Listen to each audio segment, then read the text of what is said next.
Hello everyone. तो कैसे आप सभी। तो देखिए आज की वीडियो काफ़ी इंपॉर्टेंट है।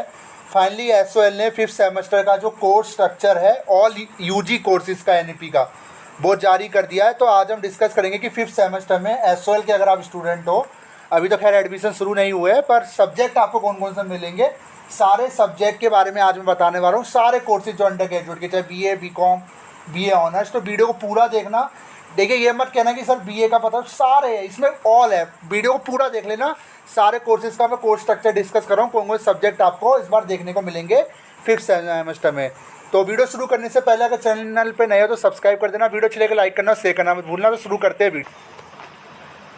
तो पहले बीए प्रोग्राम से शुरू करते हैं, ठीक है। फिर क्योंकि बीए प्रोग्राम का सब पहला है, तो आप देख सकते हो ये कोर्स स्ट्रक्चर है 5th सेमेस्टर का। तो बात कर लेते हैं माइनर में कौन कौन सब्जेक्ट इस बार आपके रहेंगे। इकोनॉमिक्स में introductory development economics, teacher and teacher education का ये सब्जेक्ट इस बार आपको देखने को मिलेगा। मतलब सेम डिसिप्लिन में तो आपके सेम वही सब्जेक्ट है जो आपके अभी तक पढ़ते हो, बस सब्जेक्ट के नेम बदल गए। जैसे इंग्लिश में 20th सेंचुरी नोबल, हिंदी भाषा का व्यवहारिक व्याकरण, हिस्ट्री ऑफ इंडिया 1758-57, मैथमेटिक्स का एलिमेंट ऑफ रियल एनालिसिस, ये सारे माइनर वाले सब्जेक्ट है। इसमें से आपको 2 सब्जेक्ट आपके होंगे, ठीक है। संस्कृत इंडियन वगैरह, उर्दू में लिटरेटिव मूवमेंट उर्दू। और मेजर में कौन कौन से हैं। इकोनॉमिक्स में आपका intermediate micro economics, second market government and welfare. Education में स्कूलिंग इन इंडिया, यानी कि मेजर में आपकी स्कूल इन इंडिया है, माइनर में टीचर एंड टीचर एजुकेशन, ठीक है। इंग्लिश में 20th century poetry and drama है मेजर में। मेजर हिंदी में राजभाषा और राष्ट्रभाषा का रूप, मेन हिंदी। हिस्ट्री में history of Europe, mathematics, linear programming, political science, modern Indian political thought. Sanskrit basic elements of Indian philosophy. Urdu में शॉर्ट स्टोरी राइटर प्रेमचंद, ठीक है। अब आ जाता है डीएससी। देखिए एक सब्जेक्ट आपका बढ़ा दिया, 3 वो हो गए, एक ये आपका बढ़ा दिया है। इसमें से आपको एक सिलेक्ट करना पड़ेगा, ठीक है।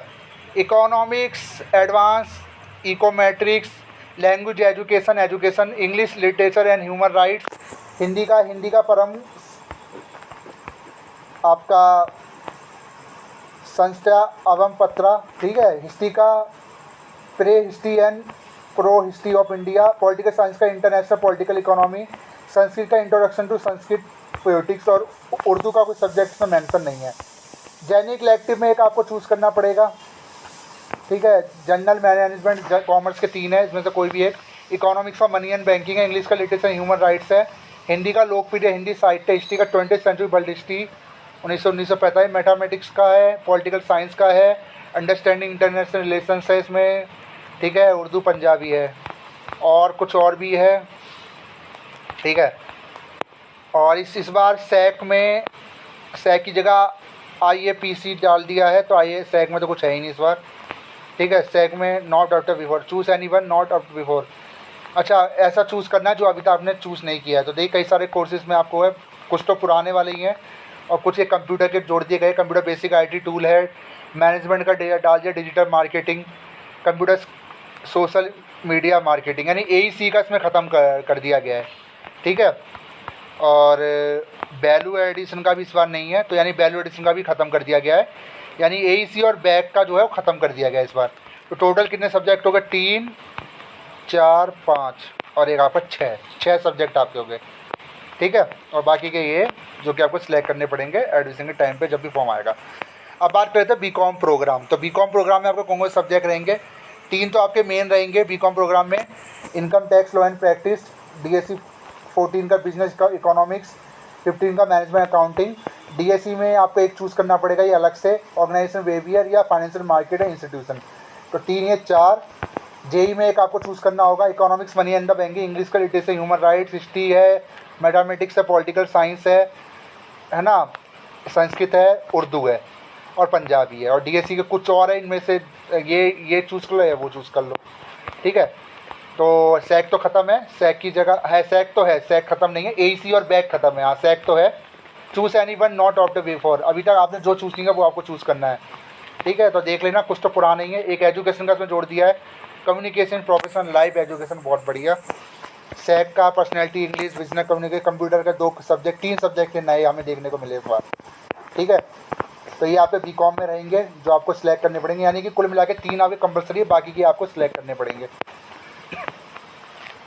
बी कॉमर्स की बात करते हैं, बी कॉमर्स में 3 आपके कंपलसरी सब्जेक्ट, डीएससी में आपको मिलेगा जो कि कंपलसरी रहेगा कॉमर्स का ऑर्गेनाइजेशन बिहेवियर, जिसमें चूज़ करने का ऑप्शन नहीं है बी कॉमर्स वालों को, 5th सेमेस्टर वालों को। जेनिक इलेक्टिव में एक आपको चूज़ करना है, इनमें से इकोनॉमिक का, इंग्लिश है, हिस्ट्री है, मैथमेटिक्स है, ठीक है, ये कुछ है इनमें से एक आपको। सैक में से एक, एईसी और बैक खत्म हो चुका है, सैक में से एक आपको सिलेक्ट करना होगा जो अब तक आपने सिलेक्ट नहीं किया है, ठीक है, तो देख लेना। तो कोर्स स्ट्रक्चर डिस्कस कर रहा हूँ। बी ऑनर्स इंग्लिश, तो इंग्लिश वाले बच्चे देख लेते हैं। 3 आपके कंपलसरी सब्जेक्ट हैं, एक डीएससी का इंग्लिश में रहेगा, जेनिक इलेक्टिव का एक आपको चूज़ करना है, 3, 4, 5, एक आपको 6 सैक में से चूज़ करना है जो अभी तक आपने सिलेक्ट नहीं किया है, ठीक है। तो बस आपके 6 सब्जेक्ट आपके रहेंगे 5th सेमेस्टर में। अब आता है बी ऑनर्स पॉलिटिकल साइंस वाले बच्चे। तो पॉलिटिकल साइंस में 3 आपके सब्जेक्ट मेन है, bachelor political philosophy, DSC modern Indian political thought, political process in India, और डीएससी में एक आपका पॉलिटिकल साइंस का इंटरनेशनल पॉलिटिकल इकोनॉमी जो कि कंपलसरी आपको मिलेगा। 4 ये हो गए। एक जेनिक इलेक्टिव में आपको चूज़ करना होगा, जेनिक इलेक्टिव के सबके सेम जैसे ही है, देखिए सेम ही है, ठीक है, कोई भी चूज़ कर लेना इनमें से। और उसके बाद आ जाते हैं आपका सैक में एक आपको चूज़ करना है, इसमें जो अभी तक आपने चूज़ नहीं किया, तो 3 सब्जेक्ट नए डाल दिए इसी वजह से, ठीक है। बीए ऑनर्स इकोनॉमिक्स से जो बच्चे हैं उनके 3 सब्जेक्ट ये मेन रहेंगे, एक ये मेन है, 4 तो कंपलसरी आपको मिलने ही मिलने हैं। जेनिक इलेक्टिव में एक आपको चूज़ करना है, इनमें से कोई भी, ठीक है, कर लेना। और सैक में एक आपको चूज़ करना है जो अभी तक आपने चूज़ नहीं किया, इतना याद रखना, तो आप देख सकते हो, ठीक है।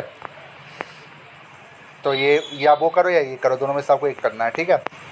अब आता है बीएमएस वाले जो बच्चे हैं, देखिए सबका ही सिलेबस डिस्कस कर रहा हूँ मैं। 3 आपके बीएमएस जो स्टूडेंट है, 3 आपके मेन रहेंगे, डीएससी का एक इलेक्टिव का एक अलग है, उसमें से एक आपको चूज़ करना होगा, इनमें से 4 ये हो गए, ठीक है।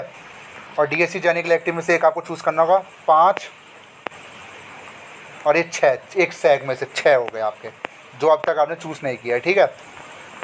फिर आ जाते हैं बीबीए वाले जो बच्चे हैं, बीबीए के 3 सब्जेक्ट आपके रहेंगे मेन, एक ये आपको मिलेगा कंपलसरी जिसमें कोई ऑप्शन नहीं, 4 ये हो गए। जेनिक इलेक्टिव में से एक आपको चूज़ करना होगा, कॉमर्स का ले सकते हो आप, इकोनॉमिक्स का ले सकते हो, इंग्लिश का ले सकते हो, हिस्ट्री का ले सकते हो, मैथमेटिक्स, पॉलिटिकल साइंस, ठीक है। और सैक में एक आपको चूज़ करना है, कोई सा भी एक जो अभी तक आपने चूज़ नहीं किया हो, ठीक है। तो देखिए फाइनली कोर्स स्ट्रक्चर जो है वो फाइनली आ चुका है, और अभी तक एडमिशन शुरू है नहीं क्योंकि कभी कोर्स स्ट्रक्चर आया, अभी सिलेबस भी आएगा। तो फाइनली बिग अपडेट ये है कि फाइनली एचएल ने जो 5th सेमेस्टर का जो कोर्स स्ट्रक्चर है वो जारी कर दिया है। अब देखिए कुछ चीज़ें बता देता हूँ।